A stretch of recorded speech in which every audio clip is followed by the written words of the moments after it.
Hi ರೀ, ನಮಸ್ಕಾರ ರೀ ಎಲ್ರಿಗೆ. ಇವತ್ತೊಂದು ರೆಸಿಪಿ ಥರ ಮಾಡತ್ತೀನಿ ರೀ, ಕರ್ಚಿಕಾಯಿ ಪಲ್ಯ ಅಂಥೇಳಿ. ನೋಡಿರಿ, ಇಲ್ಲೊಂದು ಬಾಣಲಿ ಇಟ್ಕೊಂಡೀನಿ ರೀ. ಆ ಬಾಣಲಿಗೆ ನಾನು ಕರ್ಚಿಕಾಯಿನ ತೊಳೆದು ಕಟ್ ಸೋಸ್ಬಿಟ್ಟು ತೊಳೆದು ಕಡೆ ಇಟ್ಕೊಂಡೀನಿ ರೀ. ಅದನ್ನು ಹುರ್ಕೊಳಕತ್ತೀನಿ ರೀ. ಸಣ್ಣ ಉರಿ ಒಳಗೆ ಅದನ್ನು ಹುರ್ಕೊಳತ್ತೀನಿ ರೀ. ಭಾರಿ ಟೇಸ್ಟ್ ಆಗುತ್ತೆ ರೀ ಇದು ಪಲ್ಯ ಕೂಡ. ಸ್ವಲ್ಪ ಕಹಿ ಇರ್ತೈತೆ ರೀ, ಕಹಿ ಆದರೂ ತಿನ್ನಕ್ಕಂತೂ ಭಾರಿ ಮಸ್ತ್ ಇರ್ತೈತೆ ರೀ. ಅದ್ರೊಳಗಿನ ಬೀಜ ಇರ್ತಾವಲ್ರಿ, ಕರುಮ್ ಅಂತ ಭಾರಿ ಟೇಸ್ಟ್ ಕೊಡುತ್ತೆ ರೀ ಬಾಯಾಗ.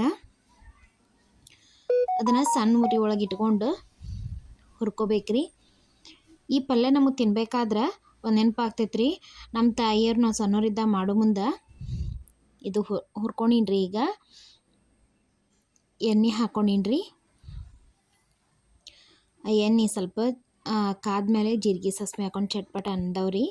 ಅದಕ್ಕೆ ನಾನು ಸ್ವಲ್ಪ ಬೆಳ್ಳುಳ್ಳಿ ಜಜ್ಜಿ ಇಟ್ಕೊಂಡಿದ್ದೆ ರೀ. ಬೆಳ್ಳುಳ್ಳಿ ಮತ್ತು ಅಲ್ಲನ ಅದೊಂದು ಸ್ವಲ್ಪ ಹಾಕ್ಕೊಂಡೀನಿ ರೀ. ಹಾಕ್ಕೊಂಡು ಕೈ ಆಡಿಸ್ಕೊಂಡು ಒಂದು ಉಳ್ಳಾಗಡ್ಡಿ ಕಟ್ ಮಾಡಿ ಇಟ್ಕೊಂಡೀನಿ ರೀ ಸಣ್ಣಗ.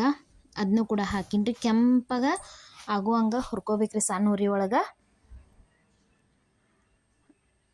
ಈ ಪಲ್ಯ ತಿನ್ಬೇಕಾದ್ರೆ ನಮ್ಮ ತಾಯಿಯವರು ಅವಾಗ ಚಿನ್ನದ ಬೆಳಕಿ ಸೋಸು ಮುಂದೆಲ್ಲ ಚಟ್ಪಟ್ ಅಂತ ಸಿಡಿತಾವ ಅಂಥೇಳಿ ರಾತ್ರಿ ಮುಚ್ಚಿಡ್ತಿದ್ರಿ ಇವನ್ನ. ಕಾಟ ಬೆಳಕಿದ್ದಾಗ ಸೋಸಿ ನಮಗೆ ನೆನಪಿದೆ ರೀ. ಅದಕ್ಕೆ ಅದೊಂದು ಸೇರ್ ಮಾಡ್ಕೊಂಡೇನು ಮುಂದೆ. ಇಲ್ಲಿ ನೋಡಿರಿ, ಉಳ್ಳಾಗಡ್ಡಿ ಕೆಂಪಾಗ್ಯಾವ. ಅದಕ್ಕೆ ಒಂದು 5-6 ಎಸಳು ಕರಿಬೇವು ಹಾಕ್ಕೊಂಡೀನಿ ರೀ.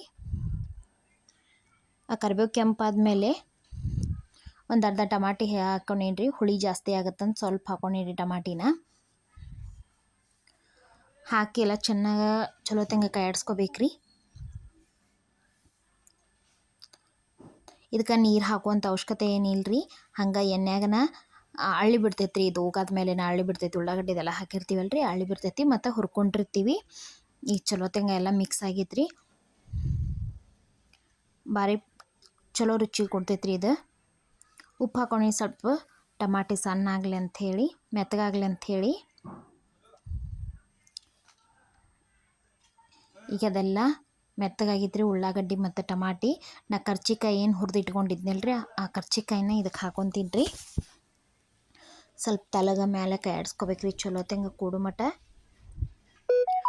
ರುಚಿ ತಕ್ಕಷ್ಟು ಖಾರ ಹಾಕ್ಕೊಂಡೀನಿ ರೀ, ಅರಿಶಿನ ಹಾಕ್ಕೊಂಡೀನಿ ರೀ, ಮತ್ತು ಉಪ್ಪು ಹಾಕ್ಕೊಂಡೀನಿ ರೀ.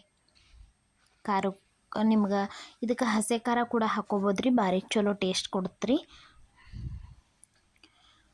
ಇದೆಲ್ಲ ಹಾಕಿ ತಳಗ ಮೇಲೆ ಕೈ ಆಡಿಸ್ಕೋಬೇಕ್ರಿ.